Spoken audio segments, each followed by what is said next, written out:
Texas A&M's veterinary emergency team arrived in Asheville, North Carolina last week. Team members are providing medical support to the search and rescue dogs that are looking for the missing and deceased in the aftermath of Hurricane Helene. The director of the vet emergency team, Dr. Debra Zoran, joins us now to discuss how that process is going. Dr. Zoran, thanks so much for joining us. How many working dogs are there, and how exactly do they do their jobs?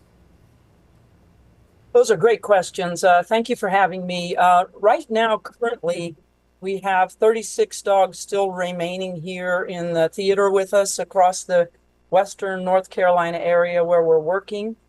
Last week when we arrived, it was easily twice that number, as it was still the very peak of the active searches and movement around in the most devastated areas with the dogs.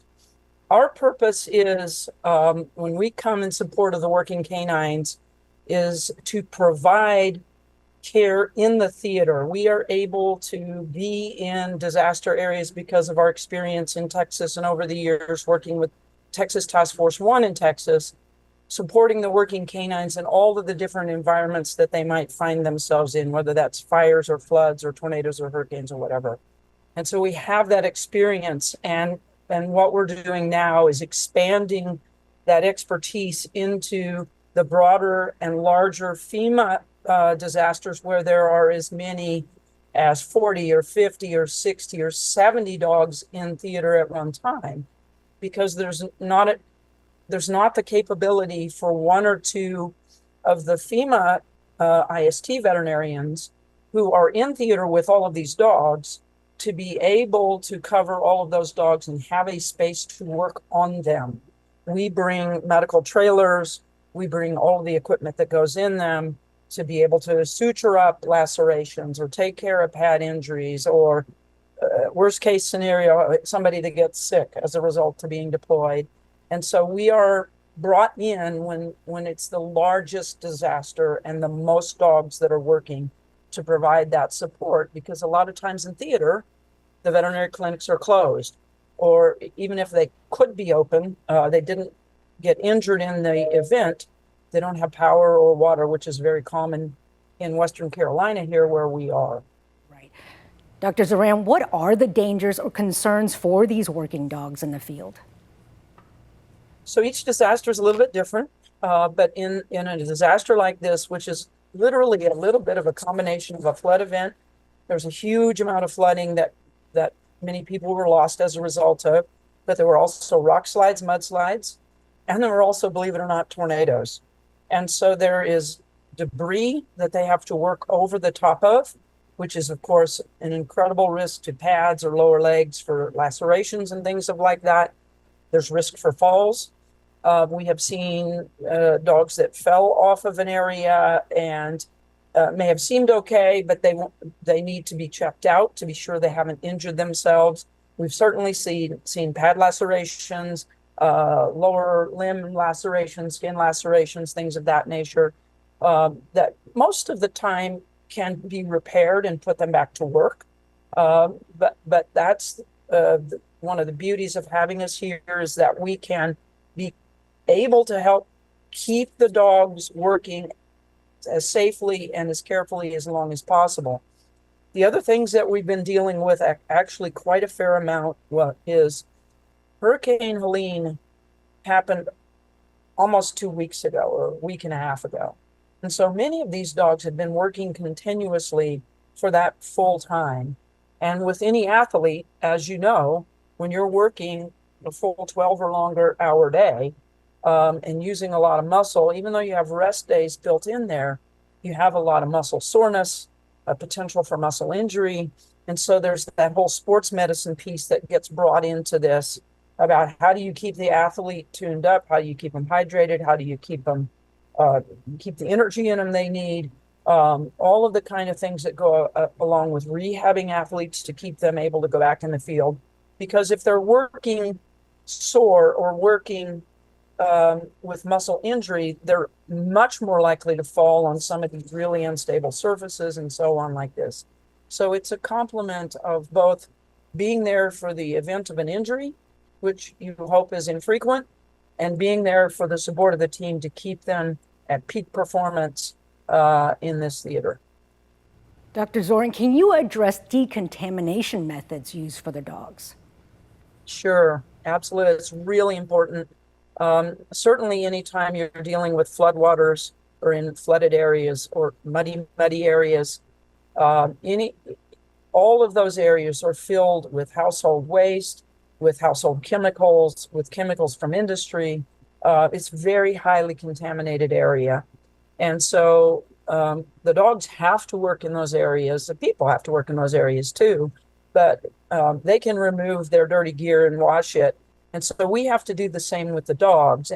And it's a little bit of a multi-layered dance, because a lot of times in the field, we will have them do leg and foot decon so that they can keep their lower legs and feet cleaned off before they get back in their vehicles and move to the next location to search. Where we don't do multiple bathings a day, particularly in a cooler environment, but also because that starts to strip oils off of their coats. And so during the day, it's oftentimes spot decon, lower leg, lower body decon. And then when they come home at the end of the day, that's when they get their full decontamination bath. In previous days and times, we used to use simple things like Dawn detergent because it's a great remover of grease and things. But what we've learned through working with my good friend Aaron Perry and others who do decon research, including ourselves, and that is that chlorhexidine scrubbed, what we use in surgical situations, diluted, is almost as good at removing and degreasing, but it's far safer on the canine skin as far as doesn't change the pH and it doesn't change the skin bacterial flora content. Dog skin is different than ours. And so we don't want to strip away those normal flora, those normal layers. And so when they decon at night, it's using chlorhexidine instead of the older methods of Dawn and baby shampoo and some of those other things. Now, what are team members seeing, and the dog handlers as well? What are they seeing out there? So I won't be able to describe everything to you because it's in many cases epically horrible. They've suffered an incredible injury here in North Carolina. Some of these communities, when the water came, so unlike here in Texas, we're in the hills and mountains of Western North Carolina. There are flat areas here, but this is very rolling, very mountainous. It's the southern end of the Smokies. And so all of the areas that had the greatest flooding and the flash flooding and the huge walls of water were all in the lower areas in between the hills and mountains, where the walls of water literally swept down and took out entire communities, entire developments of folks, and washed them away. And so a lot of the folks and a lot of the people lost that they've been searching for over the last week and a half or 2 weeks have been swept away and are into nearby lakes or into nearby debris piles. So it's a very complicated, difficult search that continues to this day. It is very difficult for the people here and for the responders in terms of the intensity of the loss and the intensity of the number of people that were impacted. Yeah, seeing that devastation firsthand must be seriously difficult. With Hurricane Milton making landfall just last night, what does disaster preparation look like for the small and large animals? Yeah, so hopefully, and Florida's good at this. Florida's been doing this a long time, and they get 2 or 3 of these a year, so they're pretty practiced at it. Hopefully people heeded the warnings and heeded all of the directives and moved all of those animals either inland to the safe spots on the middle of the state, or completely moved them north to the areas that weren't going to be impacted by Milton. That is far and away the safest thing to do. Florida has an incredibly robust system of co-located shelters for people and small animals. So taking them to schools and churches and community centers where they can shelter overnight for 2 or 3 days and then go back home. They have a really robust system of that. And then the equine system, they have a really robust series of horse farms and horse people in the center of the state that are used to helping people get them out and shelter them away from the coasts until all of this settles back down. So it's all about get them out of harm's way. Do not leave them behind. And that's the key. It's get them out of the way. And Dr. Zoran, we spoke about this earlier. When are you asked to go in? At what point does your team go into Milton and its aftermath? Yeah. So that's a great question as well. We have been preparing as if that could happen, even though we don't know if it will happen. We are typically requested to go in only in the events where there are very high numbers of working canines going to be doing a lot of searching.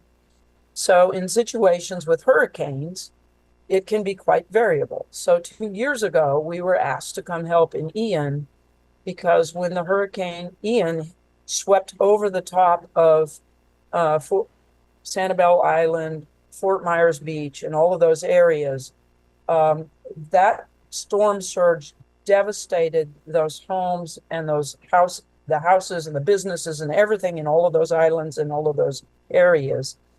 And so there was a very high need. There were over 50 working dogs searching all of those areas because there were so many missing people. And so we were called in to come again support that situation.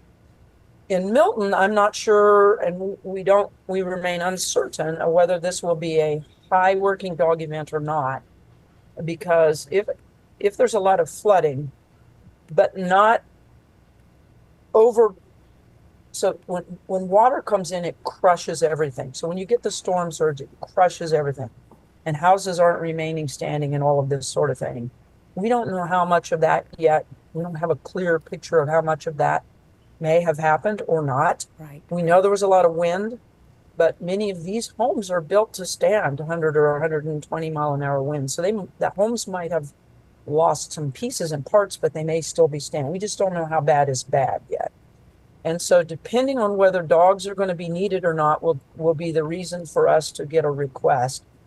If boats and boat rescues and that sort of thing, or just helping with down power lines and the infrastructure is going to be most of the thing, then we will likely not get a call to assist because of the robust nature of Florida's ability to handle that kind of thing. Of course, it's a wait and see game right now. And thank you so much for what your team is doing. Dr. Deb Zoran, the director and founding member of the Texas A&M College of Veterinary Medicine and Biomedical Sciences Vet Emergency Team. Thank you so much for joining us today to explain what your team does. Thank you so much.